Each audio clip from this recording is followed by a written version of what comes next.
我哋如果要教小朋友咧，有一啲嘅即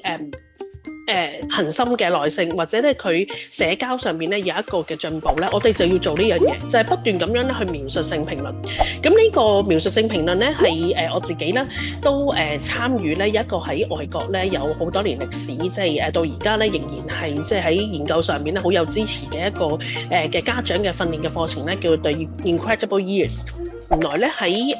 研究嘅裏邊話到俾我聽咧，即係透過咧喺你描述個小朋友一啲互動嘅過程啦，佢嘅內心世界咧，其實可以幫到個小朋友咧發展佢嘅語言能力，甚至乎咧係提升到咧佢準備入學，即係話佢升小一咧嘅時候咧，佢嘅能力咧會比較明顯同埋會比較好嘅一個方向。咁我今日特別分享呢一個咧，好適合喺2至8歲咧嘅小朋友嘅身上咧去用嘅。咁啊，你嘅技巧咧係就係咧描述個小朋友咧諗緊啲咩，感受到啲咩，同埋做緊啲咩。所有呢啲嘅情景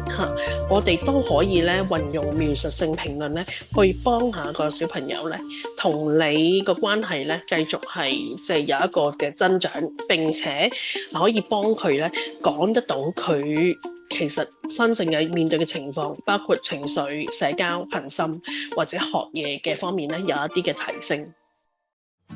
今日咧係專注教分享一個咧，我係點樣咧成為小朋友嘅一個恒心嘅教練？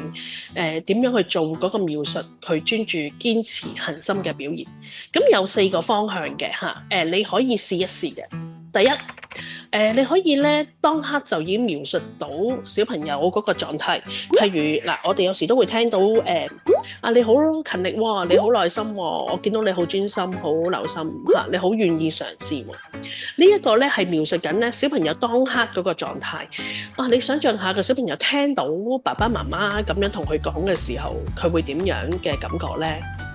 原來我喺度畫緊畫嘅時候，係代表我好有耐性，我好專心，我好留心。我哋可以停一停，諗一諗，如果我哋係個小朋友嘅時候，聽到爸爸媽媽喺側邊咁樣去描述自己嘅時候，我哋會有啲咩感覺呢？我相信咧都會即係喺呢一個狀態咧小朋友都認識多少少原來當我做呢樣嘢嘅時候咧，爸爸媽媽咧係睇到我有一啲好好嘅特質，一啲嘅讚賞。原來呢啲就叫做專心，呢就叫做耐心。第2個方向，你可以咧描述小朋友嘅點樣去應對一啲困難、一啲挫折嘅方法。譬如你再嘗試啦，你諗咗一啲其他嘅應對嘅方法，又或者甚至乎我哋好多時都叫個小朋友，咦，你望真啲，睇真啲，點樣去答呢條問題。第3個方法咧係乜嘢咧？就係俾小朋友咧有一個嘅正面嘅預期，即係話咧你話俾佢聽我相信你會做得到嘅，你會越做越好嘅，你咧就快做得到噶啦。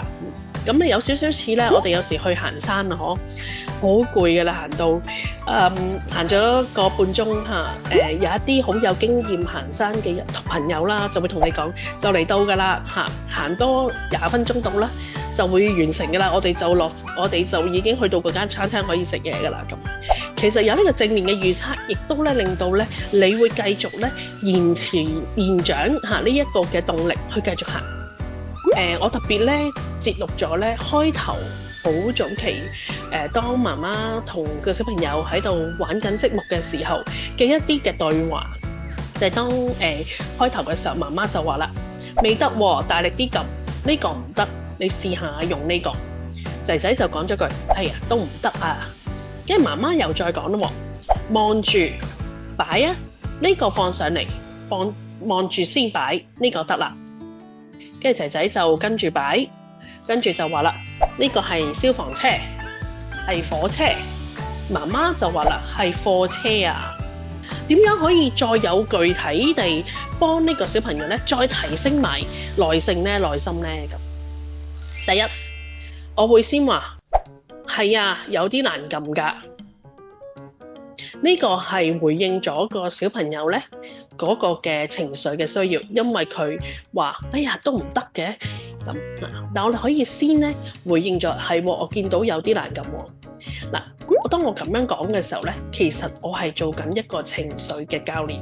唔單止係恆心嘅教練，仲可以做埋情緒嘅教練。一句説話，你話俾佢聽，媽媽感受到係啊，真係有啲難撳啊。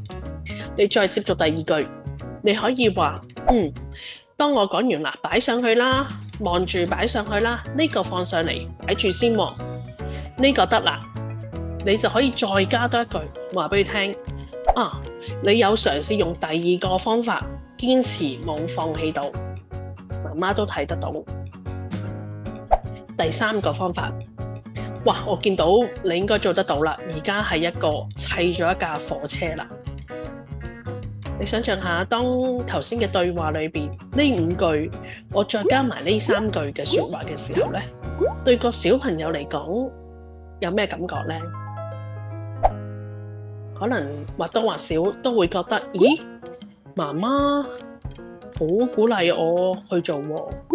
媽媽好明白我覺得原來真係好難撳喎，媽媽睇到我有嘗試用唔同嘅方法。又話俾我聽，我冇放棄。媽媽話俾我聽咧，我係做得到嘅。原來媽媽都知道我好想砌架火車。咁我想係作為咧最後一個 slide 咧係俾大家俾家長嚇。我哋講肯定嘅言語嚇，呢啲咧一啲嘅句子，如果可能當中你有啲提醒，你覺得咦我都好想成為我自己。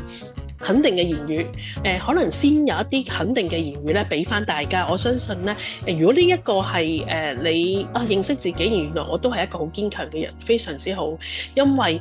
你當係認識自己係一個有信心嘅人，你自然咧就可以幫你嘅小朋友咧，去喺你嘅生活上邊咧去建立一啲信心。